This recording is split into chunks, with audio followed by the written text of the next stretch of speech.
was like, oh, the phone's ringing. What is this odd number that I do not recognize?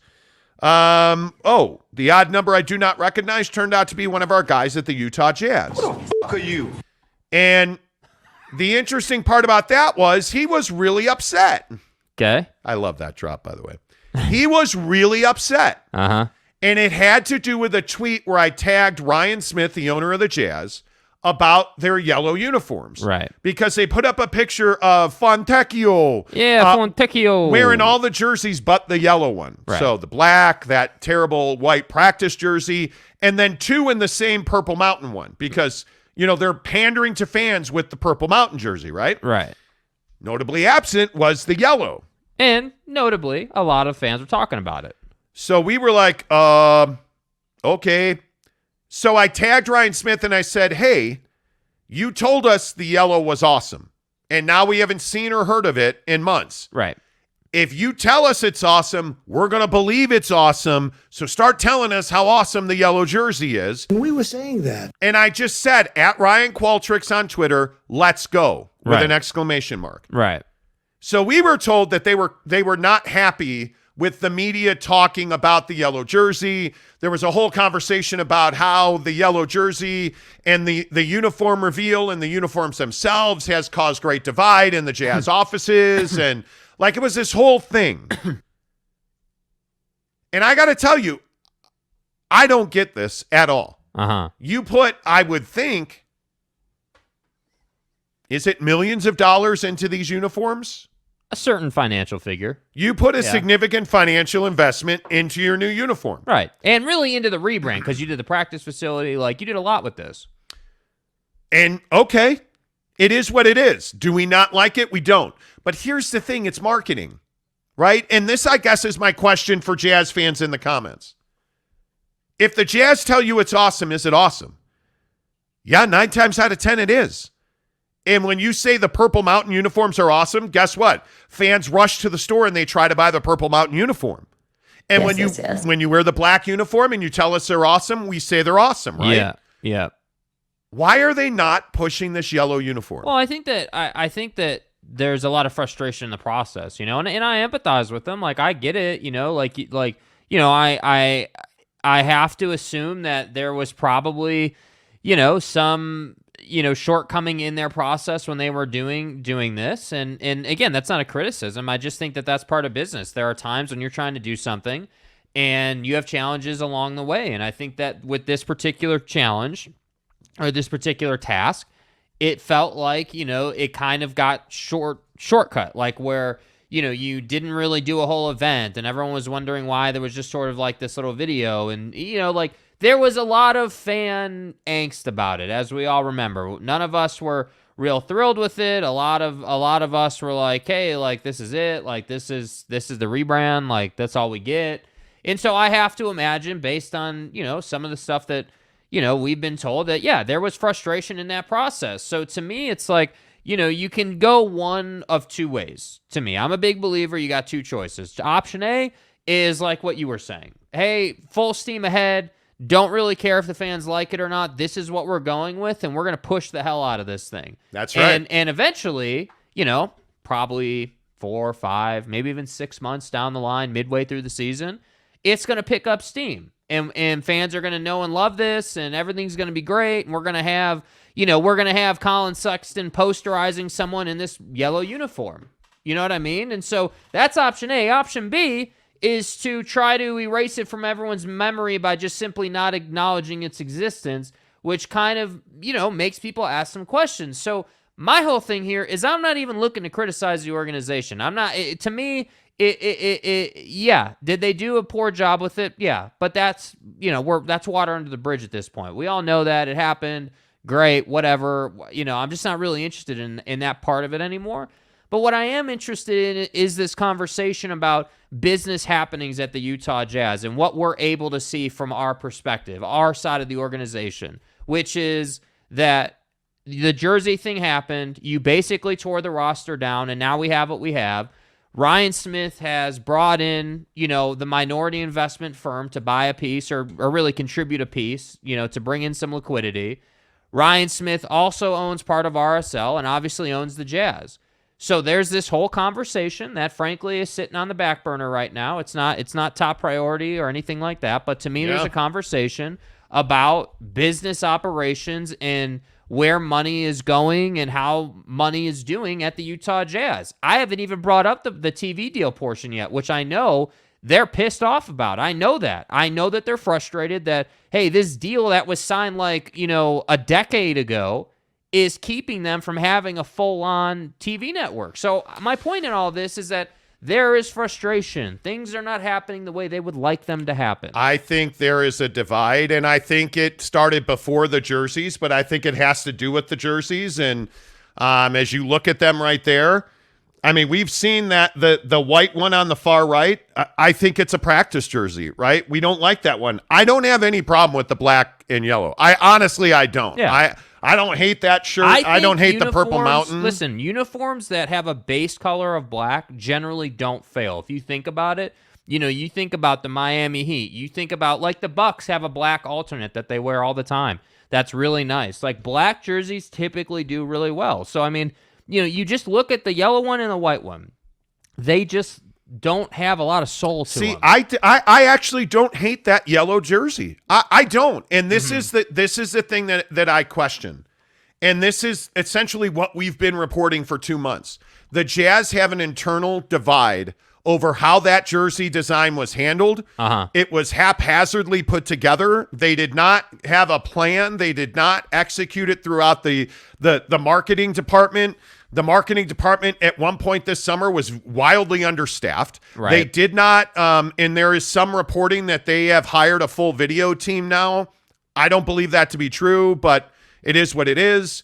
They didn't have their own video production people create this Jordan Clarkson event. And I think that right there was the biggest thing inside of this conversation. You could feel that the video that got put out for the jersey reveal didn't have what I would call soul to it. It didn't have a storyline and a real it just didn't have that intangible. You were like, man, this is awesome. But I think that's one poorly executed happens all the time in this country in marketing, right? Right.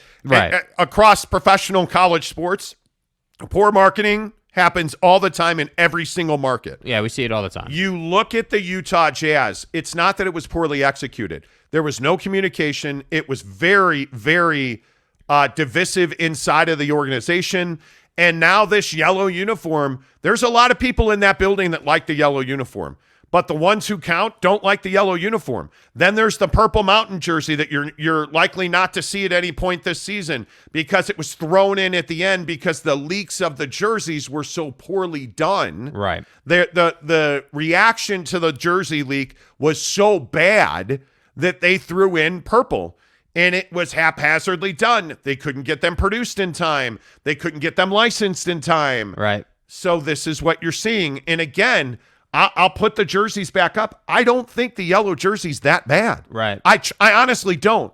If you tell us it's bad, it's bad. But if you tell us it's good, we're going to say it's good. The Jazz have to get on the same page in the business ops department at Vivint Arena. They're so dysfunctional on the business side. Yeah. Lockstep on basketball, not lockstep on business.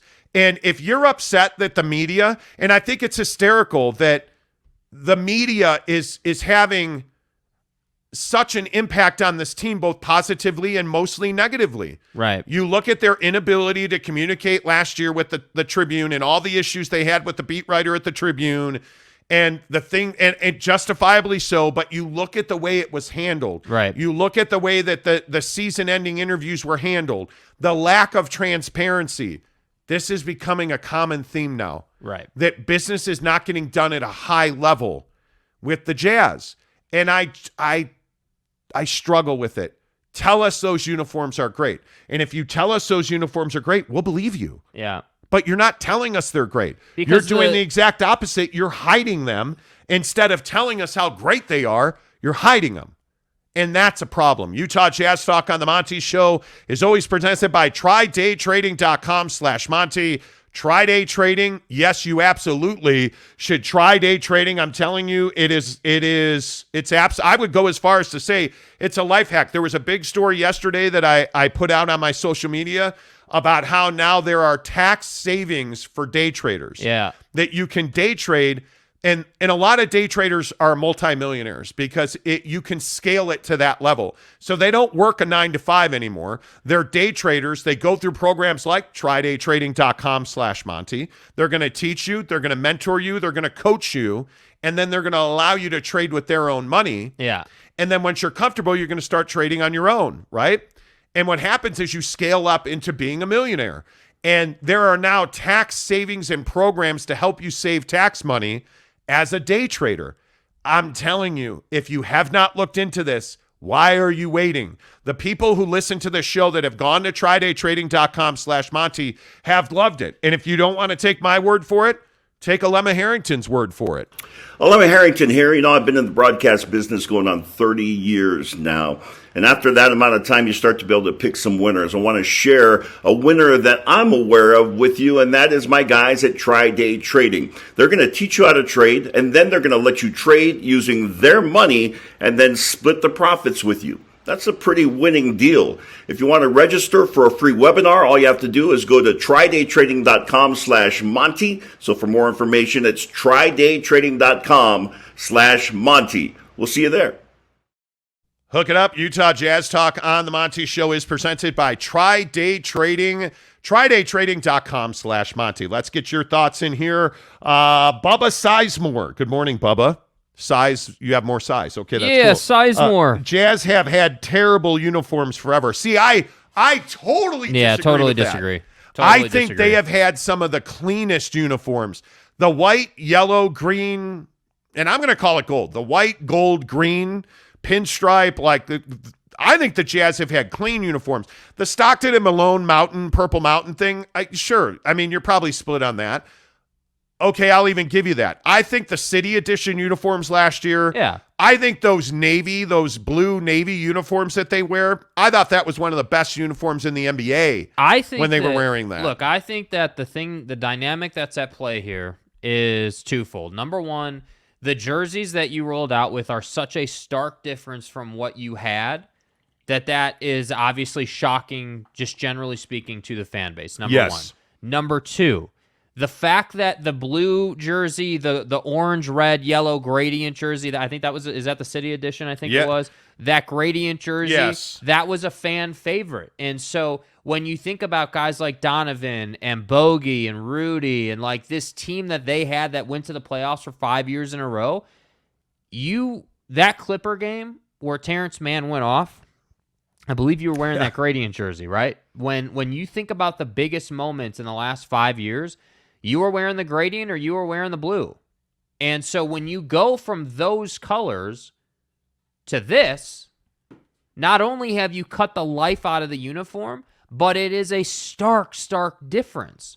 So a harsh difference. To me, and again, I'm not in the organization. I'm just me, right? Small YouTube guy, totally get it. But to me, if I was doing this, I would not have done a rebrand until after the new guys I brought in had a chance to establish themselves with the fan base. Because then I could make a whole hype video and people would be like, oh yeah, look, Markkanen's wearing this. That's a sick jersey. Colin Sexton's wearing that, and then you can work things in. But I think there was like this feeling of like having to rush and like Ryan having to put his stamp on it. And they I felt like it was a mix between, hey, a new era of Jazz basketball kind of, and needing a rebrand, but not really knowing how to do that rebrand the best way possible so that the fans attach themselves to it. And it's hard. I'm not saying it's easy. I'm certainly not sitting here saying it's easy because it is not easy. But I think that when you're an NBA franchise, when you're at the highest level of basketball literally in the world, there are expectations that you will do things the right way and you will do things at a certain level. And that's what I think for the Jazz, there's no getting away from. You're not getting away from that fans aren't in love with these jerseys. You're not getting away from that there's nothing to hold on to with this team right now. Like, you're not. You're not getting away from the fact that Donovan Mitchell had a night last night, and Jazz fans want to talk about that, not what's on this team right now, And that, I think, is what's tough. And I just, being in the industry, being in that place, like, I understand it. I totally get it. But at the same time, it's difficult. That's what I'll say. Well, So, if marketing was easy, everybody would crush it in marketing. Marketing's not easy. And I think when you look at what their uniforms were, you said something there that makes a lot of sense. Soul.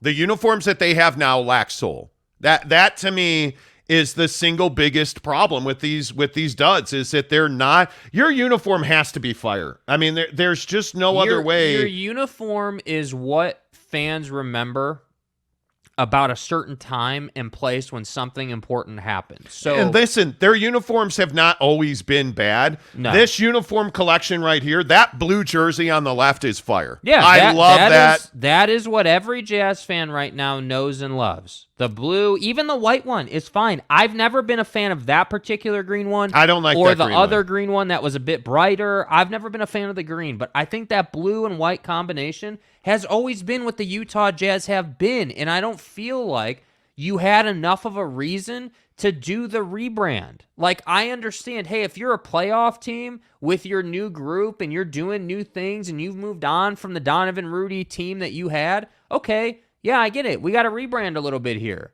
But if you're going to rebrand, it's got to be like nails, man. Yeah, and I didn't ever love the the Carlos Boozer, Darren Williams white jersey. I never loved that. But I'm telling you, these jerseys are not the end of the world.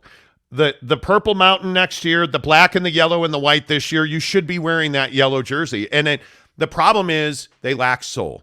They lack tradition of any kind. Right. And again, I look at this new note. Look at the note on the white jersey. Yeah. That's not a Utah Jazz note. It's not. And I understand that there is this simplistic vibe about it. I totally get that.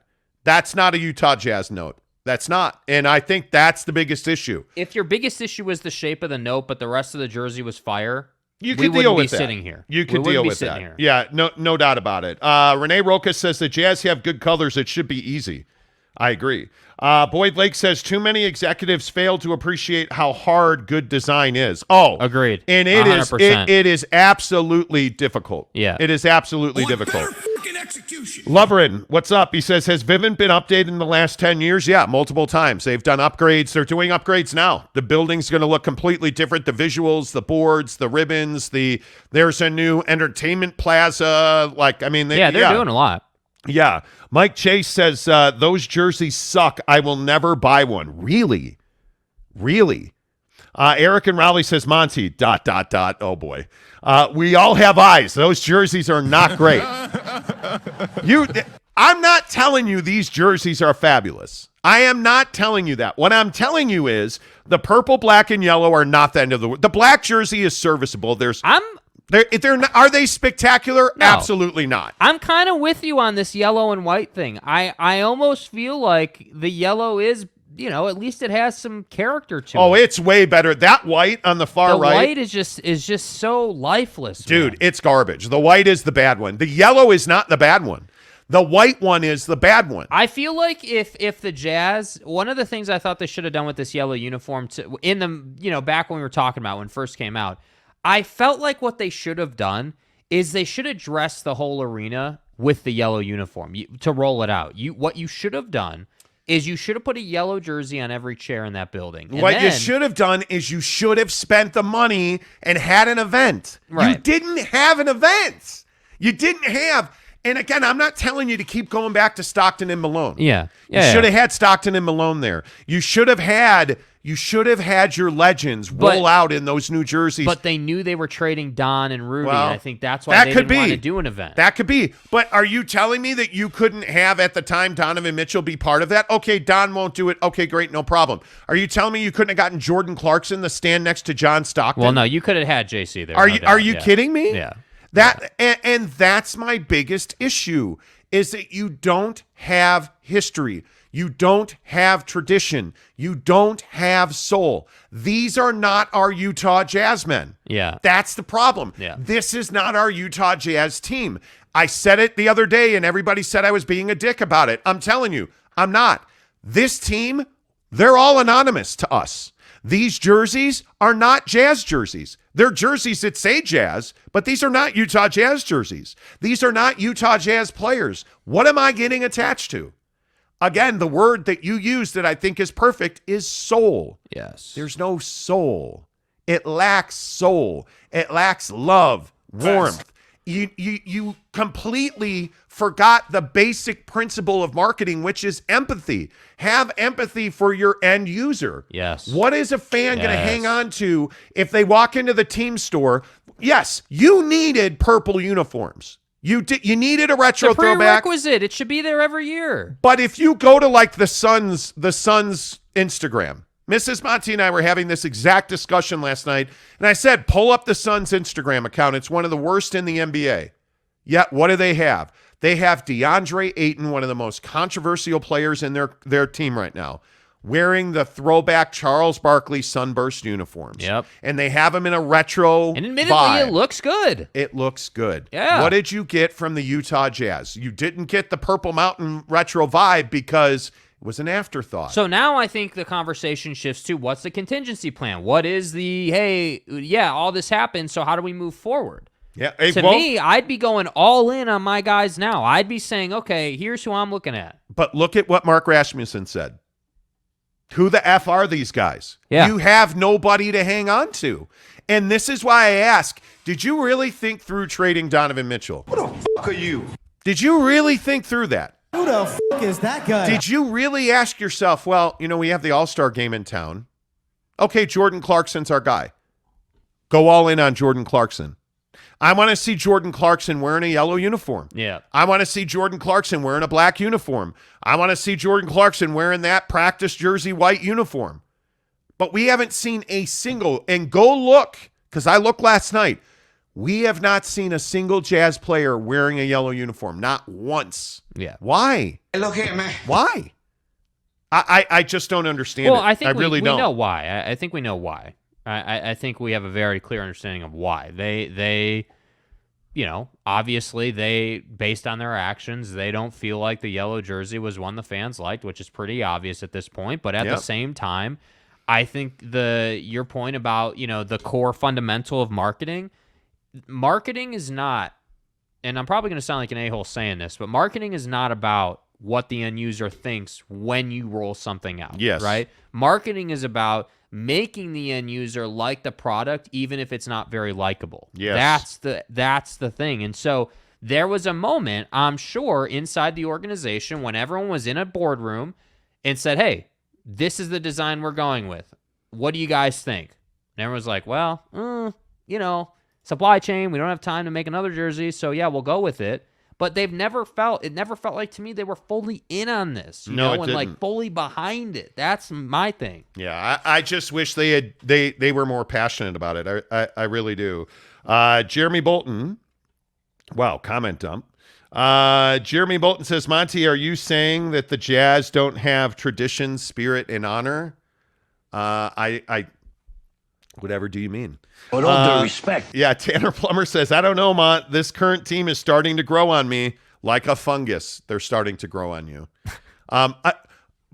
Think about the guys on this roster. Who are you really attached to? The only guy I'm attached to is Jordan Clarkson.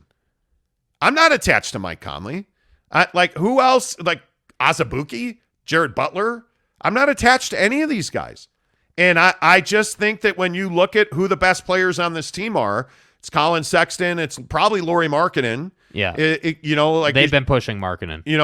I think Sexton's the one I'm following. I mean, I think that Sexton is the guy that's got the best chance to be a foundational player. But he's not even a starter on this team. Well, that'll change. I would think so. But I don't know. I think But that is a great point. You see what's happening here. Different head coach, all different players, different front office, different jerseys. Might as well be a different building, right? Like, that's the thing. And so when it's not that all of that has happened and that's a mistake.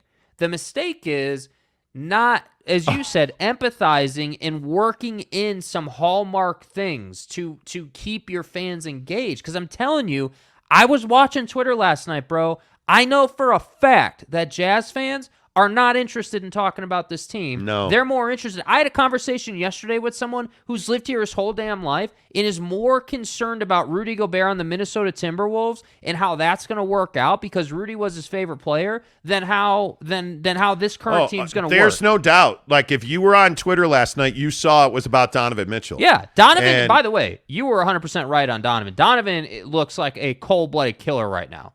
You see how easy that mid-range is for him now? Don's going to be 30 points a night. I don't know that he'll play any defense. Although I watched, he played pretty decent defense last night, but Donovan Mitchell's going to be a stud. But to your point, that's who I'm going to pay attention to. Like, Yeah. there's not a whole lot for me. We're going to watch Jazz games because we have to. You're going to have great availability to tickets that are nice and close to the floor. You're going to have the All-Star game, which, by the way, we're going to give away an All-Star weekend experience on this show. Yep. And then you're going to be looking forward to the draft. But I look at NY Jazz fan. Someone on here said it best. They are jerseys inspired for church ball. The brawl that begins with prayer. Boy, we've had some church ball brawls in this album. Yes, we have. You know. Church ball's real. Tucker Brady says, these are the jerseys that will lead us to the promised land of a top draft pick. You'll probably be in the lottery. I don't know. We'll see. Tanner says, I was at the game against Georgia Tech when they rolled them out. Man, they sucked, Jeremy. Okay. Eric and Raleigh says, the square root of basketball. Thank you. Jeremy says, yup, I'll never forget the photo session and seeing all the players pissed about having to wear those on their back. Yeah. Different show. Let's see. Only guy that matters is Kelly Olynyk, Josh Silverman says. Why is your starting center? Man, You see what I mean, though? that trade really bugs me. Yeah, it should bug I you. will And as a hate- Jazz fan, you should be you should be bugged about the Don trade. Frankly, Man. there's a small part of me that feels bad because I feel like I don't have a lot of nice things to say about the Jazz right now, but I'm also not sitting here with a mission to be negative. I feel like the Don trade now is looking like you traded him for a guy that's going to sit on the bench and play like 20 minutes a night. You didn't Let's get hope Don not. for Don, man. No, the biggest stories in sports on the Monty Show, presented by Quick Quack Car Wash. Okay, guys, I'm going to tell you the secret to impressing my neighbors, the wife, coworkers, you name it. I just swing by Quick Quack. It seriously takes 2 minutes, and people can't stop, won't stop checking me out. Getting a clean car is definitely my best life hack. Kids are messy, camping's dirty, but my truck sure isn't. There you go. People won't stop checking me out either. And I go to Quick Quack Car Wash. Yeah. Appreciate everybody the other day that was, texting or tweeting pictures at us. Hey, if you go to Quick Quack, send us a picture. Maybe we'll Yeah. give you a free car wash.